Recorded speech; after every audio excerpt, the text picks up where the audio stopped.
Gagawa tayo ngayon ng pajama ng pambata na pang-2 taon at pang-3 taon. Ayan. Meron ako ditong 4 na pirasong tela. Ito guys. Ayan. Ang width nito ay, yung palapad ay 34. At ang kanyang haba ay 20. O yan guys. Ang width niya ay 34, naka-spread, at ang haba niya ay 20. Yan. Ito po yung gagawin nating t-shirt ng pajama. Ito naman po yung kanyang pajama. 2 piraso din po ito. Ang lapad naman po nito, yan, ganun din, 34 by 24 naman. Kasi ito po yung kanyang pinakapaa. Mabilis lang po itong tabasin. Papakita ko lang po sa inyo kasi pagka po pajama sa bata, hindi na po kailangan na sukat kasi pajama lang naman po ito. Doon sa mga nanay na gustong gumawa ng pajama sa anak nila, ganito lang po yun. Yan. Ito, yung sukat natin na 34, pinold sa 2, magiging 17, tapos ipold nyo pa po ulit ng 1. O, ayan guys. Tatabasin natin. Na po yung gawin nating bewang kasi ito na yung diretso. Mula dito, sa tabing to, kumuha kayo ng 2.5. Ito guys. Gupitan nyo doon sa 2.5. Tapos, bumaba po kayo dito ng 10. Ayun guys. Doon yung 10 natin. Yan, ganito lang pong ginagawa ko. Mula dito sa 2.5, yan guys. Bumaba na lang po kayo doon sa ibabang yon. O, yun lang po yun. Ngayon, dito sa ibaba guys, dito naman, kung ang lapad dito ay 6, ang ilalapad nyo dito guys ay 6 din. Yan. Ngayon, bago nyo gupitin yung 6, ipold nyo itong laylayan. Tapos, ilagay nyo yung 6 doon. Gupitin nyo po dito, paakyat doon.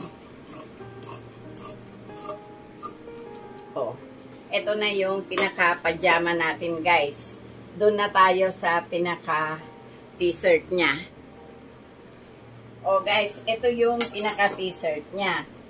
Ang shoulder ng bata ay 12. Oh, dito. Lagyan uli natin ng tandaan doon. Tapos, ang sleeve niya guys ay 12.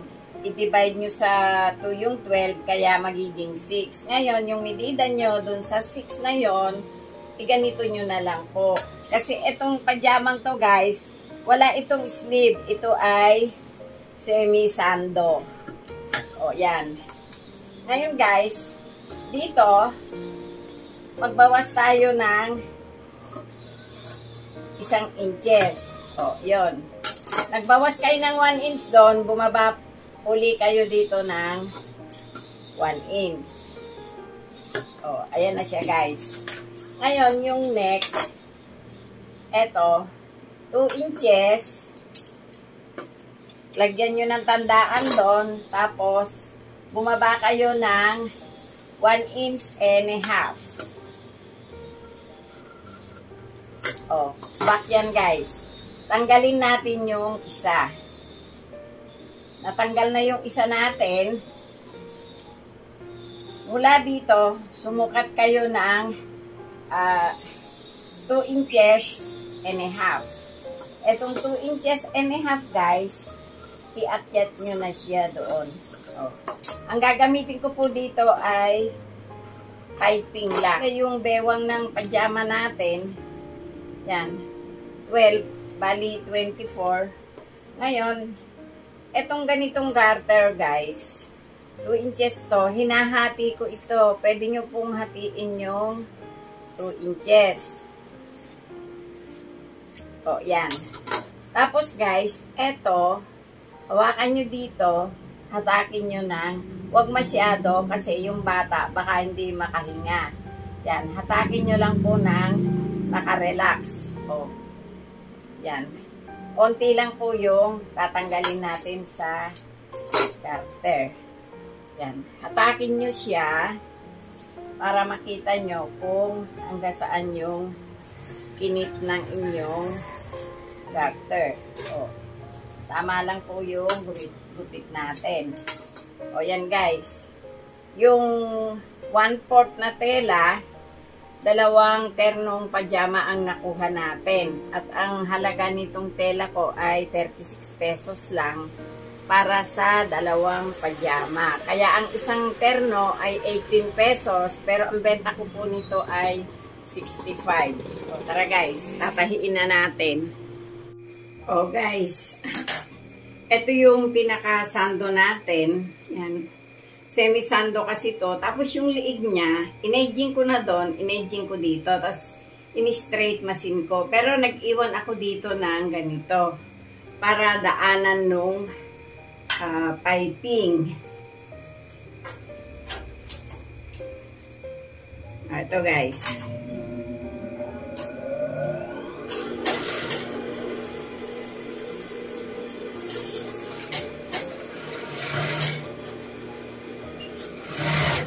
Pagdating dito sa straight na to na tinahian natin, ipaling nyo sa likod yung pinagdugtungan.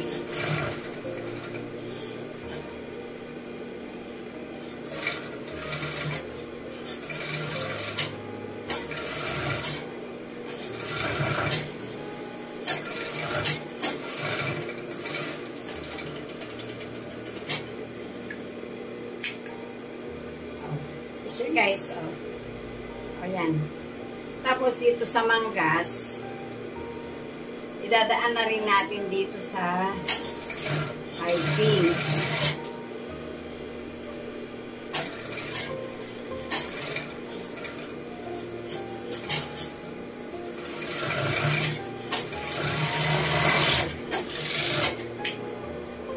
O, ito siya guys, o.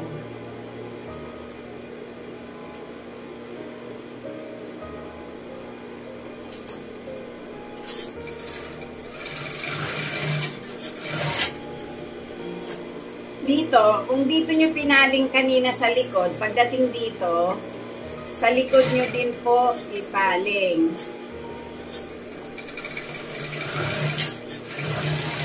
So, yan po. I-straight machine natin ito. O guys, ito na yung kilikili natin. Dito natin siya dugtungin sa straight machine.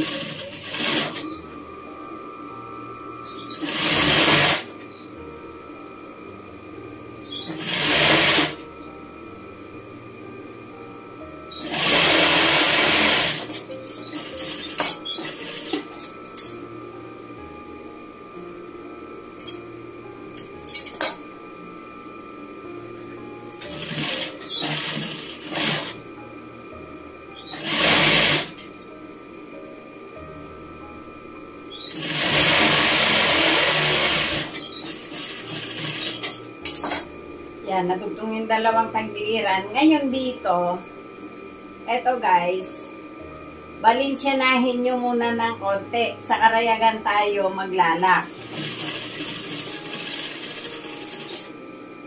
O, yan, nakalak tayo sa karayagan. Gupitin nyo ng ganon, saka po kayo bumaliktad sa kabila. Ayan o.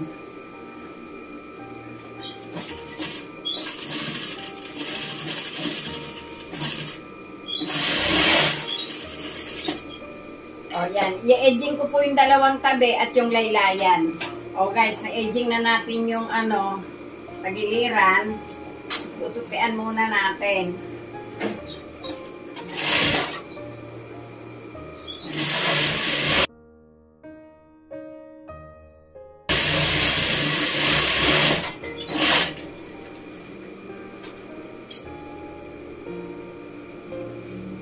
Guys, ito na yung pants nung pajama natin.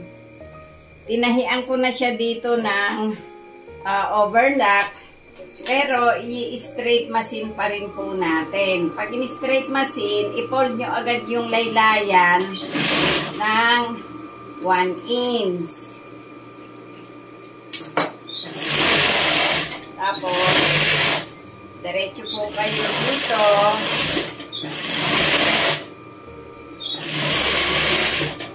Ito guys, pagdating dito, i-fold nyo ulit ng 1 inch. Yan. Tapos, itong crotch niya, ito guys, i-straight nyo pa rin kahit na meron na siyang overlap.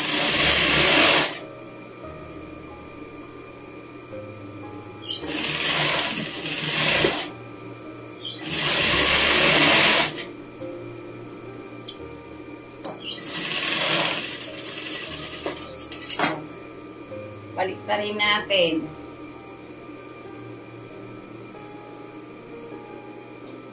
Nabaliktad na natin guys. Yung paa niya, ayan yung pinold nyo, wala na kayong problema. Kasi pagka binaliktad nyo, automatic na ganito na siya. Parang naka-fold na yung parting yun.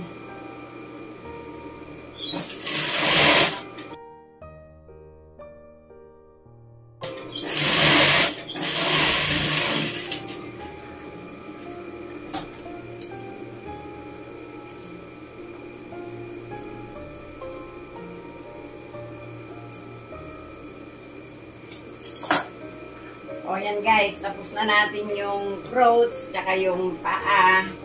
Dito na tayo sa bewang. Itong garter na to, ito yung isinukat na natin kanina. Idikit nyo muna siya doon.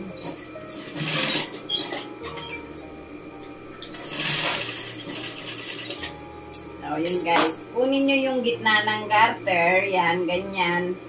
Tapos, dito nyo naman idikit sa kabilang tahi.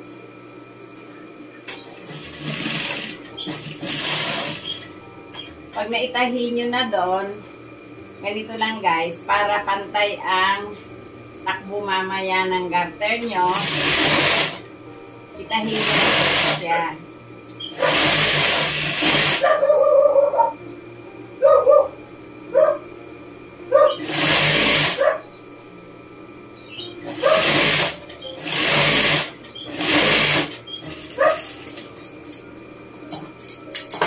Yan, naitahi natin. Walang aging. Ito, i-fold nyo ng isa. Tapos, i-fold nyo pa ng isa. Yan guys, isang fold at isa pang fold.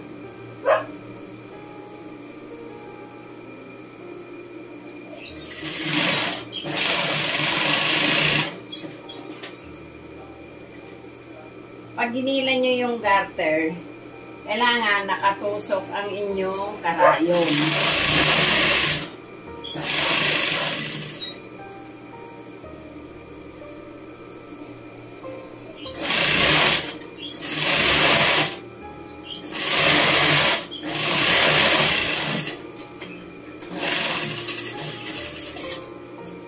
Yan guys.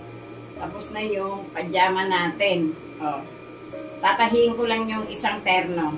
Guys, ayan na yung dalawang ternong pajama na tinahi natin sa halagang 36 pesos yung dalawa.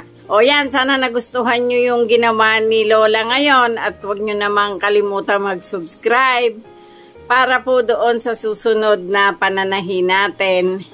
At salamat sa mga nanonood. Paki-share nyo na rin po. Thank you.